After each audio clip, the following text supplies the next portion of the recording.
اچھا، آپ کی بعض باتوں سے ایسے تاثر پڑتا ہے کہ آپ بڑے کٹر متشدد قسم کے اہل حدیث ہیں. بعض سے لگتا ہے جی آپ دیوبندی ٹائپ ہیں، بعض کہتے ہیں جی بالکل لگتا ہے کوئی بریلوی، بلکہ اس سے بھی آگے بڑھ جائے تو بڑے صوفی ٹائپ ہیں، اور بعض کہتے ہیں جی کہ آپ بڑے جناب وہ شیعہ ہیں، بلکہ بعض تو رافضی تک کہہ دیتے ہیں. تو یہ کچھ سمجھ نہیں آتی. یہ ہمیشہ سے ہوا ہے، ہمارے اماموں کے ساتھ بھی یہی کچھ ہوا ہے. امام شافعی رحمہ اللہ تعالیٰ کے بارے میں تواتر سے اہل سنت ہے، تمام اسماء و رجال کی کتابوں میں ان کے اشعار نقل کیے ہیں، دیوان الشافعی میں موجود ہیں کہ امام شافعی کو صرف اس وجہ سے کہ وہ اہل بیت سے محبت کرتے تھے، اور امام موسیٰ کاظم کہ وہ شاگرد، امام موسیٰ کاظم بیٹے ہیں امام جعفر کے، وہ بیٹے ہیں امام باقر کے، امام باقر امام زین العابدین کے، اور وہ سیدنا حسین کے، اور وہ سیدنا علی کے رضی اللہ عنہم اجمعین وعلیہم السلام. تو ان کی شاگردگی اور اہل بیت سے محبت کی وجہ سے ان کو لوگوں نے رافضی کہا. آج سے 1200 سال پہلے امام شافعی 204 ہجری میں فوت ہوئے، اب 1438 ہجری چل رہا ہے. تو ہمارے بزرگوں کو بھی انہوں نے اسی طریقے، ساڑھے بھی بزرگ ہیں کہتے ہیں بزرگ ہی کوئی نہیں ہے پیچھے، کوئی بزرگ ہیں. امام شافعی ہمارے بزرگ ہیں الحمدللہ، امام بخاری ہمارے بزرگ ہیں. امام شافعی کو یہ شعر کہنا پڑا جو اسماء و رجال کی ساری کتابوں میں ہے، دیوان الشافعی میں موجود ہے. ان کان رفضا حب آل محمد، اگر آل محمد صلی اللہ علیہ وآلہ وسلم کی محبت کا نام رافضی یا شیعہ ہونا ہے، فلیشہد الثقلان انی رافضی، تو جن و انس اس بات پر گواہ ہو جو کہ میں رافضی ہوں. تو میں نے اس میں ایڈ کیا ہے کہ اگر اہل بیت کی محبت کا نام رافضی ہونا ہے تو انجینئر محمد علی مرزا صاحب رافضی ہیں، اور اگر نبی علیہ السلام کی محبت اور عقیدت کا نام بریلوی ہونا ہے تو انجینئر صاحب بریلوی ہیں، اور اگر صحابہ کرام کی عقیدت کا نام دیوبندیت ہے تو دیوبندی ہے. اور اسی طریقے سے اگر کتاب و سنت کو فائنل اتھارٹی ماننا اور کسی بزرگ کی پرواہ نہ کرنا اس کے مقابلے میں اس کا نام اہل حدیث ہونا ہے تو ہم اہل حدیث ہیں. وہ کٹر تو سب ان کو ایک دوسرے کو کہتے ہیں. یہ آپ دیکھ لیں ان فرقوں کے اندر خود ان کے مکتب فکر سے ذرا سے ہٹ کے کو بات کر دینا. پیر نصیر الدین نصیر صاحب کی صوفیت اور سنیت میں کسی کو شک ہے؟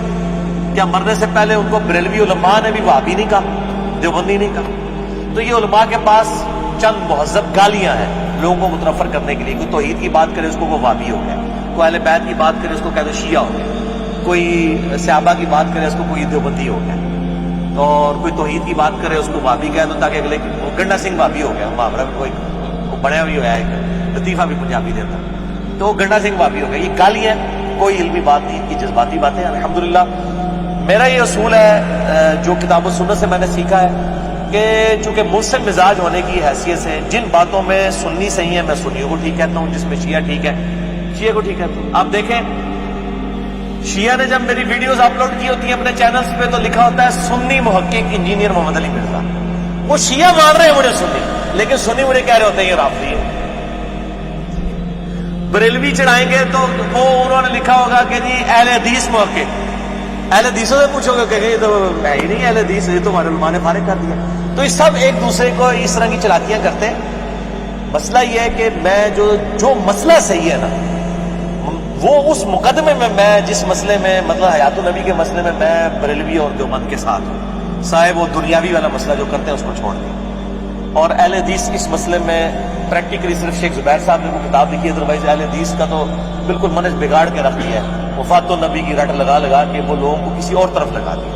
وفات النبی کو سب مانتے ہیں کہ دنیا سے وفات ہوئی ہے، قبر کی برزخی یاد ہے، اس کا آپ ذکر کریں. اس وجہ سے مجھے کہتے ہیں یہ تو بالکل بریلوی بن گیا.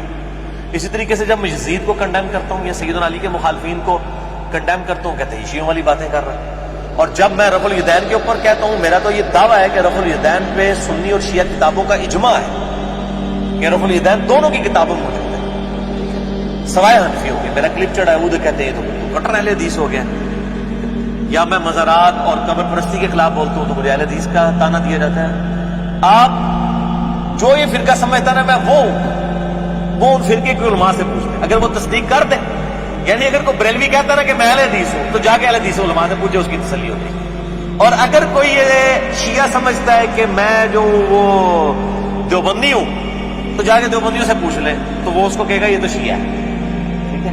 اسی طریقے سے اگر کوئی دیوبندی یہ سمجھتا ہے کہ میں شیعہ ہوں رافضی ہوں تو جا کے رافضیوں سے پوچھ لیں گے انجینئر صاحب کیا ہیں تو کہیں گے نہیں یہ تو ہمارے مخالف ہیں، یہ تو میرے شام کو رضی اللہ تعالیٰ بھی کہتے ہیں، غلطیاں بھی بیان کرتے ہیں اور رضی اللہ تعالیٰ کہتے ہیں، ہم تو اس کو منافق سمجھتے ہیں، تو وہ میرے خلاف ہو جائیں گے. اور مجھے بلکہ مجھے اس پہ یاد آیا آپ ان کی بےمانی کی تا دیکھیں. یہ اہل حدیث علماء کے گروپ میں واٹس ایپ میں چیز ہوئی, میرے تک تو ساری باتیں پہنچ جاتی ہیں, ظاہر ہے ہر جگہ بھی مومن ایمان چھپانے والے موجود ہیں. میرا ایک کلپ جو ہے 40 منٹ کا تھا, مسئلہ نمبر 124 ABCD میں نے 4 ریکارڈ کرائے اپنے دفاع کے اوپر, انجینئر محمد علی مرزا پر علماء کے 10 اعتراضات کے علمی جوابات. اس میں میرا ایک کلپ تھا کہ شیعہ نے اعتراض کیا کہ یہ انجینئر صاحب حضرت معاویہ کو رضی اللہ تعالیٰ بھی کہتے ہیں, ان کی غلطیاں بھی بیان کرتے ہیں, تو یہ کون سا عقیدہ ہے؟ اس کے جواب میں نے جملہ بولا کہ میرا حضرت معاویہ رضی اللہ تعالیٰ عنہ کے بارے میں وہی عقیدہ ہے جو اہل تشیع کے ہاں بھی پایا جاتا ہے. بس اتنا ٹکڑا کاٹا. کہتے ہیں اب اس کے بعد کسی کو شک ہے, اس کا تو عقیدہ شیعہ والا ہے. آگے میں نے نہج البلاغہ کے حوالے دیے کہ مولا علی رضی اللہ تعالیٰ عنہ علیہ السلام نے معاویہ کو صحابی کے طور پہ ٹریٹ کیا ہے, منافق کے طور پہ نہیں. دنیا پرستی کا شکار ہو گیا تھا, وہ حدیث میں موجود ہے, مولادہ سے ایک ٹاپک چلا جائے گا تو, لیکن وہ بیچ میں سے ٹکڑا کاٹتے ہیں اور کہتے ہیں دیکھیں اب بھی کسی کو شک ہے. تو یار وہ صرف میں نے وہ 55 سیکنڈ کی بات کی ہوئی ہے, آگے پیچھے کچھ نہیں ہے. آپ کو تو تجسس ہونا چاہیے کہ میں نے کیا بیان کیا ہے, کہ کیا عقیدہ ہے. اہل تشیع کے ہاں بھی پایا جاتا ہے. کہتے ہیں دیکھ لو جی اس کا بھائی میرا جو پورا مقدمہ ہے پھر بار بار آ جائے گا, انہیں پر ٹرنا نہیں تھی, ٹھیک ہے, میری مجبوری ہے. اے پمفلٹ میں آ جائے کہ سامنے کسی رکھا, میں وہ دکھانا ہی نہ پہ جائے, میں پھر دکھانا ہے. اے فرحان صاحب دکھاؤ جی نا. میرے بھائیوں میں نے 200 احادیث کربلا کے ٹاپک کے پس منظر پہ جمع کر دی ہیں. واقعہ کربلا کا حقیقی پس منظر 72 صحیح الاسناد احادیث کی روشنی میں, یہ 72 کے ٹائٹل سے 200 احادیث بخاری اور مسلم اور باقی کتابوں سے, آدھی زیادہ بخاری مسلم سے. میں نے اہل سنت کا مقدمہ پیش کیا شہادت عثمان کے حوالے سے, جنگ جمل صفین نہروان کے حوالے سے, اور یہ الحمدللہ انٹرنیشنل پمفلٹ ہے. عربی میں سب سے پہلے لکھا, اس کے بعد اردو ترجمہ, ہندی اور انگلش چاروں زبانوں میں. ریسرچ پیپر نمبر 5B اہل سنت power.com ہماری ویب سائٹ سے آپ ڈاؤن لوڈ کریں. ہارڈ کاپیز ہم ہزاروں کی تعداد میں تقسیم کرتے ہیں. اس میں نے اپنا پورا مقدمہ لکھ دیا ہے. اب چونکہ ان باتوں کا جواب نہیں ہوتا ان کے پاس, تو وہ اپنی طرف سے باتیں بناتے رہتے ہیں. اس کا تو کوئی حل نہیں ہے, الزام کا کوئی حل. وہ پنجابی جی محاورہ ہے, آٹا گوندے ہلدی کیوں ہے؟ بھائی آٹا گوندنے کے لیے ہلنا تو پڑے گا. جب آپ نے سنیت کا مقدمہ پیش کرنا ہے, پھر جو شیعہ کی صحیح بات ہے وہ تو آپ کو ماننی پڑے گی. جب آپ نے حیات النبی کا مسئلہ بیان کرنا ہے تو بریلویوں کی جتنی بات حیات النبی میں صحیح ہو تو ماننی پڑے گی, جو غلط ہے وہ غلط. اس طریقے سے جب رفع الاذان پہ اگر میں زور دیتا ہوں, ساتھ ہی ساتھ میں علماء عرب کی نماز کو بھی غلط کہتا ہوں. رکوع کے بعد ہاتھ باندھنے کے بارے میں میرے کلپ ریکارڈڈ موجود ہے کہ میں اس کو غلط سمجھتا ہوں. ارسال الیدین رکوع کے بعد, اس کے اوپر اجماع امت ہے. اور البانی صاحب نے تو باقاعدہ اپنی کتاب کے اندر لکھا ہے کہ یہ بدعت ہے عرب علماء کی, انہوں نے بھی جرت کی ہے, ان کو کوئی گالی نہیں نکالتا, میں نکالتا ہے. تو میں الحمدللہ اگر ایک بات پہ زور دیتا ہوں تو دلائل کے اوپر, اسی مقطع فکر کی, اسی سے متعلق دوسری بات کو میں نہیں صحیح مانتا. لیکن میں یہ مجھے بتائیں میں نے کوئی ایسا نظریہ لانچ کیا ہو جو کتاب و سنت میں موجود نہ ہو, یا کسی کا کسی وقت میں نہ رہا ہو, یا آج لوگوں کا موجود نہیں ہے ایسا کہیں نہ کسی فارم میں. اچھا جی بھائی, اس میں تھوڑا اجازت ہے, میں تھوڑا اپنے ایکسپیرینس شیئر کرتا ہوں آپ سے کہ اس بات کو میں آپ کی جو ہے 100% اتھینٹیکیٹ کرتا ہوں کہ یہ جو آپ نے فرمایا نا کہ دیگر مقابلے فکر والوں سے پوچھ لیں یا کسی اور مسئلے سے پوچھ لیں وہ کیا کہتے ہیں.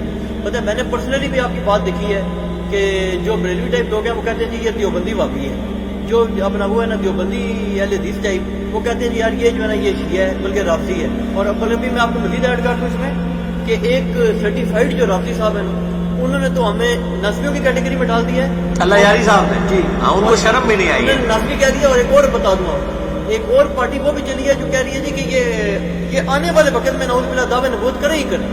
یہ تو بہت پہلے سے کر رہے ہیں, یعنی کوئی بھی. اچھا اور ایک اور بتاؤں, یہ اس پہ مجھے ان کو بتائیں دعوے نبوت انہوں نے کیا جنہوں نے چشتی رسول اللہ اور اشرفی رسول اللہ کلمے پڑھوائے ہوئے جو اتھینٹیکیٹڈ ہے. ہمارا تو ہے نا کہ کریں گے, ٹھیک ہے. مجھے اس میں ایک بات یاد آ گئی, مولانا مودودی رحمہ اللہ تعالیٰ کے بارے میں بھی یہ دعویٰ کیا گیا کہ دعوے نبوت کرے گا, اور مولانا مودودی کو کہا گیا کہ ان کا آپ جواب لکھیں. انہوں نے کہا الحمدللہ میں دعویٰ نبوت نہ کر کے دنیا سے جا کے پریکٹیکلی ان کا جواب دیا, اور انہوں نے پریکٹیکلی جواب دیا الحمدللہ بغیر دعویٰ نبوت کے گئے ہیں. بلکہ ایک جگہ پر تو ایک صاحب سے کسی جگہ ڈسکشن ہو رہی تھی, کچھ آپ کی ویڈیو وغیرہ شیئر کی, انہوں نے کہا تم جماعت المسلمین والے لوگ, یعنی آپ کا کوئی نہیں, جماعت المسلمین والے تو سارے ہی ہیں. کیا مسلمان کی جماعت نہیں ہوا سماعت المسلمین من قبل وفی ھذا؟ تو میں جماعت المسلمین والے مجھے مسلم نہیں سمجھتے, وہ کہتے ہیں آپ مسلمان ہیں, مسلم نہیں ہے. میں ان کے پیچھے نمازیں بھی پڑھتا ہوں. لیکن نے آپ کو ان کے کھاتے فٹ کیا. ٹھیک ہے, وہ ان کا حق ہے, کریں جس کے مرضی کریں, مطلب ان کو زبردستی تو کسی کو نہیں روکا جا سکتا.